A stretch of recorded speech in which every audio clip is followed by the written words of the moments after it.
Love died for Emma the night she lost Daniel, the man she believed the universe had created just for her. And when the phone rang with the news of the accident, something inside her collapsed so completely that even breathing felt like betrayal to the life she once had. Days turned into years, and grief became her shadow, following her into quiet rooms, sleepless nights, and memories she both clung to and feared, convincing her that loving again would mean forgetting, replacing, or dishonoring the man who had loved her so gently and so fully. So she built walls around her heart and lived behind them, untouched and unseen, until one ordinary afternoon in a park when a stranger named Noah helped her gather scattered pages carried away by the wind. And in his calm voice and patient presence she felt something unfamiliar: safety without pressure, kindness without demands. And though she resisted it with guilt and fear, life slowly pulled her forward through shared walks, quiet conversations, and moments where laughter returned before she could stop it. And when she finally confessed her loss, expecting distance, Noah stayed, not trying to heal her pain or replace her past, but honoring it, reminding her that love after loss is not a betrayal, but a brave continuation. And standing there one evening beneath the same sky that once felt so heavy, Emma understood that hearts do not stop loving because they break. They simply learn to love differently, with scars instead of innocence, courage instead of certainty, and hope instead of fear, realizing at last that yes, you can love again after loss, not because the pain fades, but because the heart remembers how to live. Emma thought choosing love again would quiet the ache inside her, but instead it awakened emotions she had buried for years.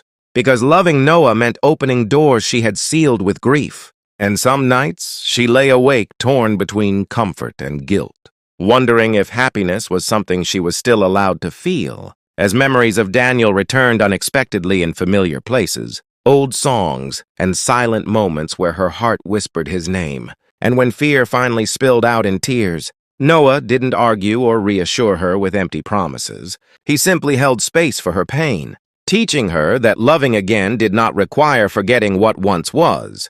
And slowly Emma realized that grief and love could exist together.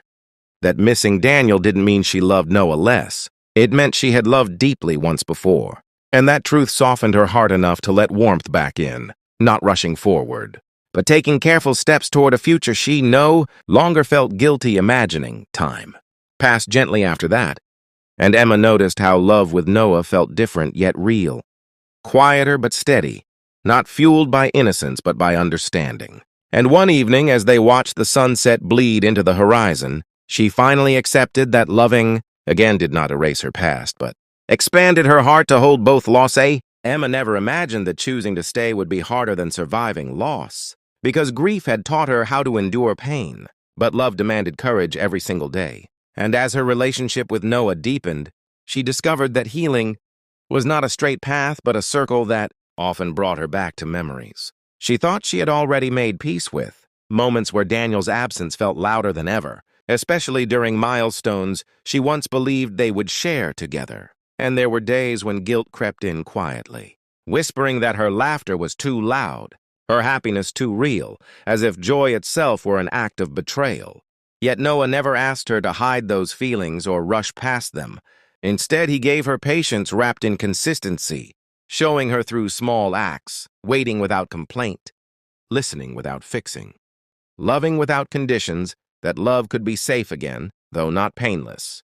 And slowly Emma began to understand that grief doesn't disappear when love returns. It simply changes shape, becoming something softer, something that no longer controls every breath. And one night, after a particularly heavy day when memories overwhelmed her and tears came without warning, she finally allowed herself to say out loud what she had been afraid to admit even to herself.